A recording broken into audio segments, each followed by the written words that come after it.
Good morning. Today is Wednesday, April 9th, and we are staying in Sneads, Florida at Three Rivers State Park. This is our last shakedown trip before we take the van out to Alaska next month. So we wanted to make sure everything was working fine and get any bugs ironed out before we headed out to Alaska. It's been about 3 months, I think, since Thanksgiving when we've had the van out, and so we've forgotten a lot of things. So we're having to spend some time remembering how to do different things. So let's take a quick look at the park. It's a small park, mostly dedicated to the boaters and fishermen on Lake Seminole. The campground is a single loop with some sites backing up to the lake. And there is an extensive trail network, although we didn't do much of the lake trail due to swampy conditions. The lake is quiet and beautiful. However, in the evening, it does get quite buggy. We took a walk around the campground loop, and we found all of the sites to be very spacious, accommodating many different types of rigs, from vans to pop-ups to Class A's.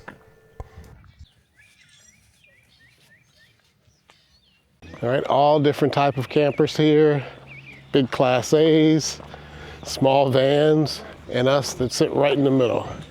There's a communal fish cleaning station, and they even have a cabin for rent.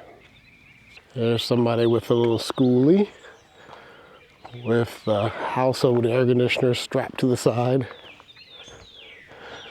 And then there's a comfort station, restrooms.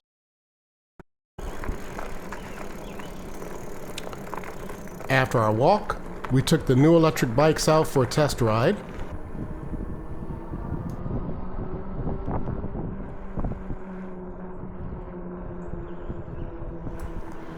We put in about 6 miles on the bikes,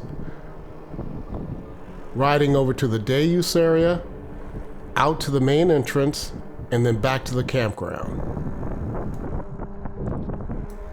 If you missed our video about the bike unboxing and assembly, I'll include a link down in the description.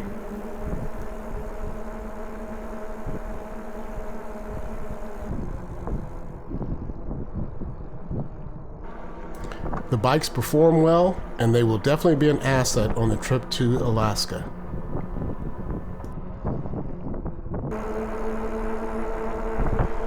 However, Janetta's going to need some practice on her dismount.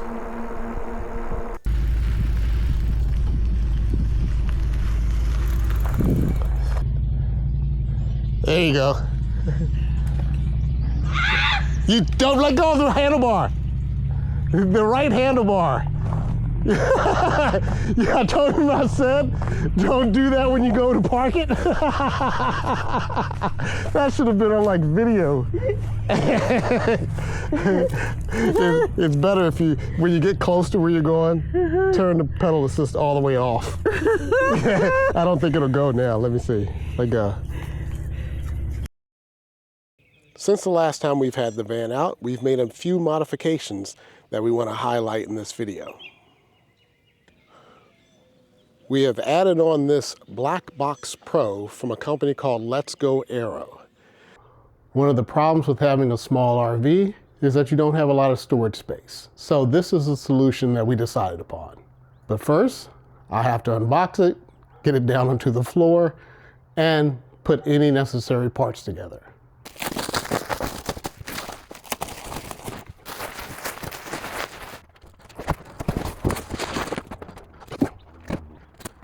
All right, gotta lay this monster down now. Okay, and here's the inside. I guess this is all the hitch equipment in the box. I'll do that later. But we can see that we have tie downs. There are actually 4 of those. So we open up that box, and it looks like we have the hitch mount is all together. There are a couple of pieces. Looks like a hitch cap and some type of spring. And then, for some reason, on the outside of the box, they tape the hitch pin instead of including it on the inside, but we'll figure this out. So in that box we have the 2 U-locks, a hitch pin, looks like some lube for the twin tube rails, and part of the anti-rattle hitch system. The box arrived like this. It's almost all put together. I just had to put the hitch onto the unit, and then I enlisted my super neighbor Kevin Harmon, seen here, to help me lift this monster onto the hitch. The hitch and storage box themselves weigh about 180 pounds, and then we can put an additional 300 pounds of cargo in it. The box has 2 latches, but also 2 barrel locks. Take off the locks, release the latches, and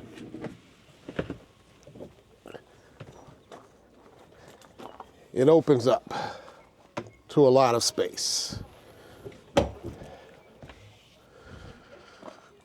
And as you can see in here,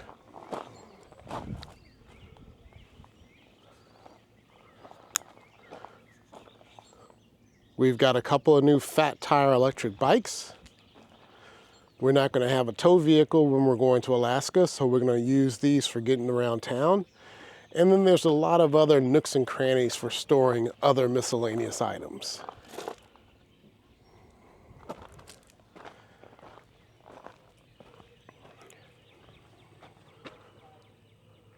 To close it, there's a nice strap that they provide to just pull it down and snug it tight.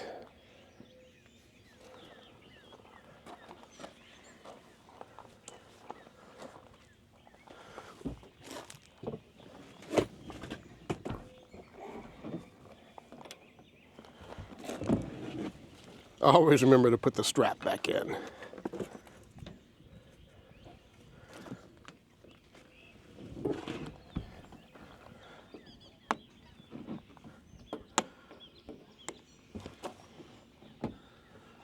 And latch it and put the barrel locks back on. So, easy peasy. Okay. All right, okay. So we did a few things to prepare for our Alaskan trip. One is we want to stabilize our dishes. So I made this dish holder out of, got some 1/2 inch by 1/2 inch wood dowels and made a square out of them, and then took bungee cords and made a grid. And so I have 4 of them, and the plates are in between, and I have just enough in between them so that it's pretty stable. And then for the bowls, I took, this is a corner rack that I got off of Amazon. I put it on the side, and I took one of those wooden dowels and cut them, padded some felt around them, and each layer can hold 2 bowls, and you see they're pretty secure, and they slide in like this. And so now they don't come forward or from side to side, and it's all secure. And we have our little juice glasses on the side here in this little space. They don't move. And then down here, these are our coffee cups.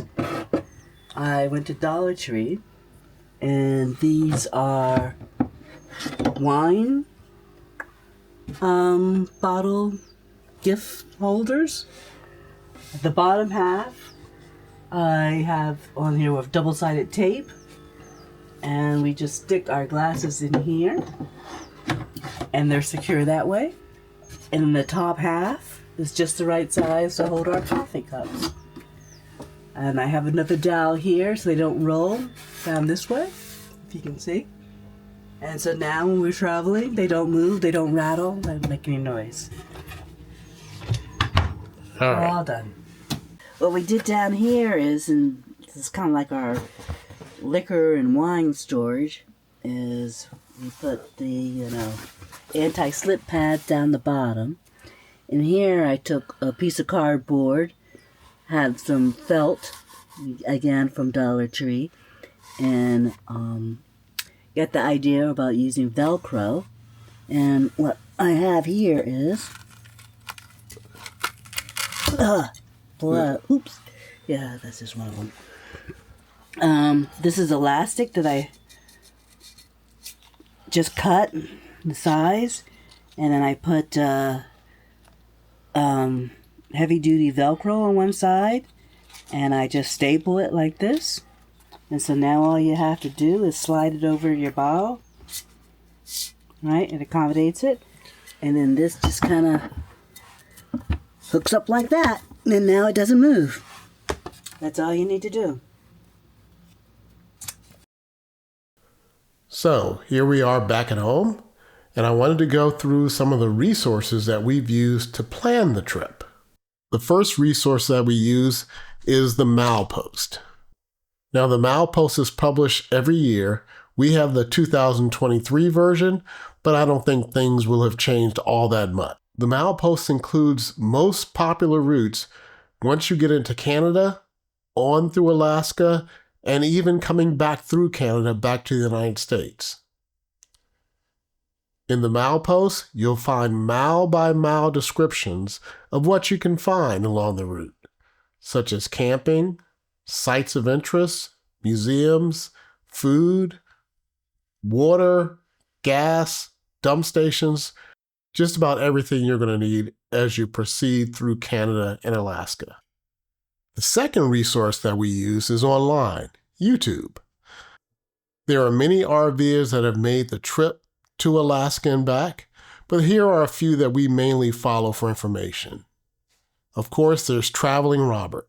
He's pretty much the GOAT of RV travel. There's a young couple in a van, Adventures of A&K. There's another couple that are artists. They travel in a schoolie, and they are called Aren't We There Yet? And last but definitely not least, are Bound for Nowhere. This is a young couple that travels in a truck camper. What I did was, I watched their videos, and anytime they mentioned a specific place, a campground, a boondocking spot, a museum that they visited, I would make a note of that on my Google Maps. Using their videos as a guide, I plotted out our course to Alaska using Google Maps. To supplement the information gleaned from those videos, I used iOverlander. In iOverlander, you can pick a spot, such as here, Grand Prairie, and you can expand it to see what services are available. iOverlander will have formalized camping spots, as well as boondocking locations, including places such as Walmarts and gas stations. You can find dump stations, potable water, different other services such as RV repair. The final resource / planning tool that I use is RVLife Trip Wizard. Now, RVLife Trip Wizard is a lot like Google Maps, but it offers some supplemental features that help make the planning go easier. One of those features is it allows you to put in the number of hours that you're going to drive per day, and if you have a starting point, it will show you, given the speed limit, where you'll likely end up within that 5-hour range. So, for instance, we're starting in Ocala. Our 5-hour range takes us out into northern Florida, up into Tennessee, into Georgia. But what we're going to do is we're going to head towards the Alabama border. And our first stop is going to be the Ponce de Leon RV Park. That's well within our 5-hour range. And I can also pop open that RV park and see details, such as amenities, features, and reviews. So as we hop and skip across the country, we use that 5-hour drive window to pick out places to stay along our route. Now, one thing that RVLife does not have is it does not have those boondocking spots. So you can also just grab GPS coordinates, enter those in, and create custom stops. And that's what we've done once we've gotten up into Canada and Alaska. So by using a combination of these tools and resources, we've mapped out our trip to Alaska. I will include a link to our Google map in the description below. And then as we go along on the trip, I will be creating a new map that tells you exactly where we've stayed, and I will include that on any other videos in the description. So we've got everything prepped, the RV is ready, we have a plan in place, and as they say, the only thing left to it is to do it. So our plan is to start on May 14th. According to RVLife Trip Wizard, we're going to be covering 81 days and almost 13,000 miles. And we're going to take you along for the ride. We'll see you then.